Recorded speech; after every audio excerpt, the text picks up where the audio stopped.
tiny little kid pool. Wow. You're just breaking the rules passing this line. Don't worry, I'm a rule breaker too. Hi, kid pool. Are you old enough to know how to high five yet? Okay, maybe not. Oh wow, we have another kid pool in the second row, and a tiny comic accurate Wolverine and Darth Vader. How you all doing? Wow, thumbs up from Vader, that's very good. My dearest friends, if you don't mind, I'd like to tell a story time. Story time, Halloween edition. What? Oh, thank you. You know, you can applaud there if you'd like. You know, I appreciate that. Thank you so much. Hey, Kid Pool, the one that's old enough to talk, what's your favorite candy?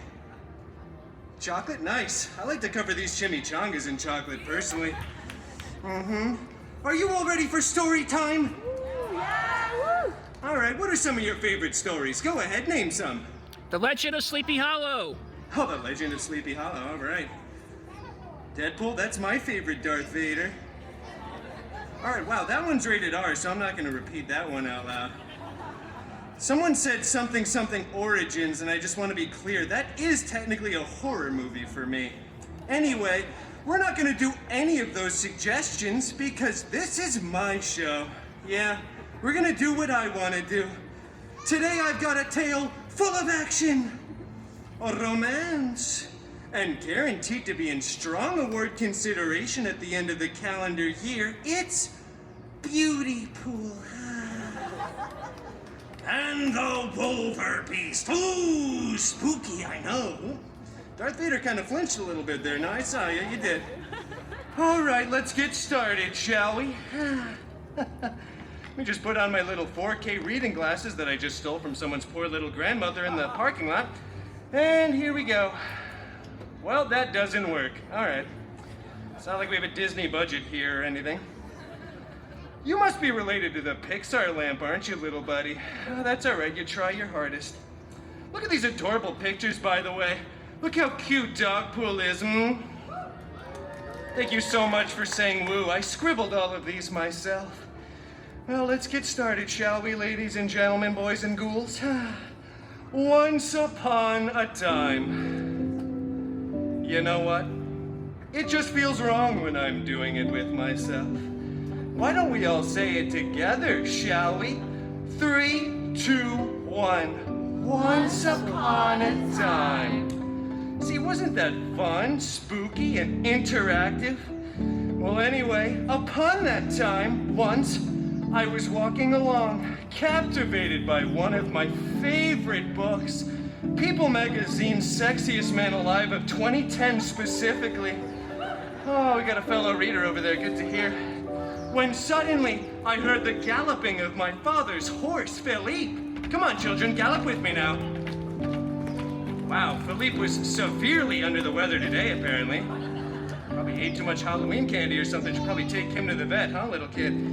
All right, anyway, my father had left home earlier in the day to travel to the fair, but now Philippe was coming back alone. My father no longer in the saddle. Oh, Philippe, I said. Where's Papa? Is he in some kind of trouble? I asked him this like he was some sort of television horse that could understand English and respond in kind, but yeah, this is a story grounded in realism, and Philippe is a real horse, so he just whinnied. I don't really speak whinny, so I just leapt onto his back and guided him to take me to Papa, quickly, and off we galloped. There we go, one person for remembering your cue, very good. All right. We galloped deep within the forest, right past Sleepy Hollow. Oh, we were so deep in that forest. It grew very dark, very spooky and scary. Kind of like being stuck at an In-N-Out drive-thru at 1 a.m. Yeah, she knows what I'm talking about. I've probably seen you there. Well, anyway, suddenly we came upon a clearing where we saw an enchanted, haunted mansion rising out of the mist. I dismounted Philippe and sent him on his little merry way, for I knew who lived here.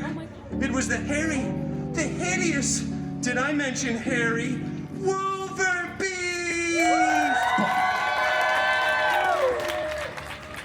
Oh, wow, this is exciting. I know it's Halloween Day, but it feels like the nightmare before Christmas because we've got a huge Jack Skellington amongst us, huh? I don't know what that means. Quickly, we should take an awesome and cutesy spooky picture together for the gram. Fine. You get one. Alright, that's enough. Hey, let's go. Wait, Wolvie, please don't leave. You have to help me finish the story. We were just getting to the good part, my chum. Look, if you don't want to do it for me, if you don't want to do it for the gram, hi Darth Vader, well then at the very least, Logi Bear, do it for the children. Come on, kid, show Logi your saddest pouting faces until he agrees. Okay, alright. Look at this devastated little feisty Babypool in the front row. I see him. Alright, fine. There is a cool Wolverine kid over here, too. That is a pretty cool costume. But I'm not doing this for you, though. I'm doing this for you, kid. You're my hero, tiny comic accurate sized Wolverine. Oh, yeah, that's right. Everybody cheer for tiny Wolverine. Be lucky you don't have to do this, kid. It only took him like 7 to 10 years to put on that costume. Took you like 20, bub, so Shut come up. on now. Alright. Hey, go! Oh, okay. Where else am I supposed to sit? Just stand there. Alright, that's fair. Okay. So, Belle. Wait, it's actually Beautypool, that's me. I'm not saying that. Alright, come on, children, start crying at him again. No, don't. Oh, they're devastated, Wolvie. I see him. This is all your fault. Alright, just shut up. Okay. Okay. Beautypool does a little B&E and meets a bunch of weirdos who are furniture and dishes. Okay, well, let's not forget about the cutlery and the oh-so-important napkins. There's a whole dance number and everything. Be our guest. Then the real hero shows up. The Beast. The Wolverbeast. Come on, Logi Bear. You gotta stay within the laws of parody here. Okay, anyway, Pool Boy over here makes a mess of things as usual. Then it's up to Wolverine to save the day. Blah, blah, blah. I slice up some bad guys while Beauty Queen over here stands in the corner making a bunch of stupid jokes with outdated cultural references.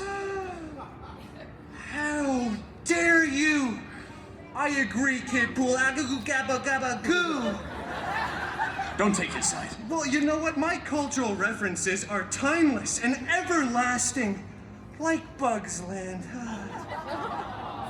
Whoa, what happened to Bugs Land? Ant-Man, what did you do? What happened to all the bug employees? They're all just inside of Oogie Boogie now? That is just heinous. I never understood the anatomy of that green-sacked man. Anyway, this whole thing is really going off the rails. You didn't mention anything about Mrs. Potts, her adorable, charming son, Chip, Lumiere, or even Chef Bouche. Now, there's a deep cut for all you magic key holders out there. That's the stove character. You're welcome. Not even a few bars of tale as old as time. Hey, I said no musical theater. Really? I feel like if you wanted to be a showman, you could be the greatest. I don't know what that means. All right, well, I've clearly touched a very specific nerve. Sorry to make you so miserable, my chum. Maybe it's time to wrap this up. The moral of this story, my little children, is a very obvious one, actually. It's don't open your door to strangers.